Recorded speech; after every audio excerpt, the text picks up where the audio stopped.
Bonjour à tous, je suis Boris, bienvenue à Terra Botanica. Aujourd'hui nous allons parler d'un sujet qui revient régulièrement ici sur le parc, mais comment prendre soin de ces buis. Alors les buis sont des plantes que l'on peut tailler de toutes les formes. Ici on en a en pyramide, en boule et même en forme d'animal. Nous allons d'abord parler des soins à apporter au buis. Il y a depuis quelques années une recrudescence de la pyrale. La pyrale de buis, c'est cette petite chenille qui vient grignoter vos buis généralement pendant vos vacances. Alors nous ici, nous utilisons un système naturel. Nous travaillons en deux étapes. Nous avons d'abord des bols de phéromones. Ce sont des phéromones de confusion sexuelle qui vont attraper les mâles papillons et qui vont nous permettre de déterminer le début de la saison des chenilles. Par la suite, nous sommes très vigilants.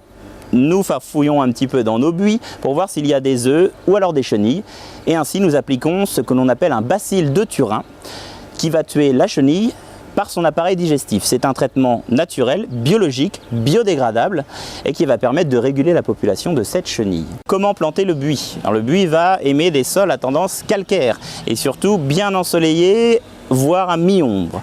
Donc si vous avez un sol trop acide, vous pouvez l'amender avec quelques pierres, quelques granulats de calcaire, de chaux magnésienne. On va rencontrer trois types de soucis avec la culture du buis. Des virus, là malheureusement il n'y a pas de solution. Alors ce qu'on vous conseillera, c'est de remplacer le buis par une autre plante, type des petits prunus autoluicens que l'on peut tailler également en petites bordures fines, ou du lonicera. Il y a aussi les maladies cryptogamiques, à savoir les champignons microscopiques. Pour ça, il vous faudra appliquer de la bouillie bordelaise. Veillez bien à l'appliquer dessus et sous les feuilles. Il y a généralement une période plus propice pour l'application de la bouillie bordelaise. C'est lorsque les températures entre le jour et la nuit sont très contrastées. C'est là que les spores des champignons se disséminent.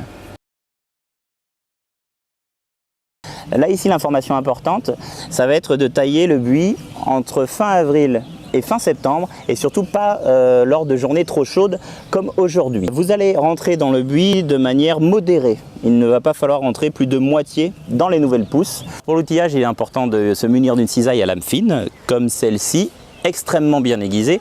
Et là, le manche en alu va nous gagner du poids et donc du confort pour la taille. Il y a aussi une chose à respecter, c'est de désinfecter ces lames avant de passer d'un sujet à un autre pour ne pas transmettre les maladies.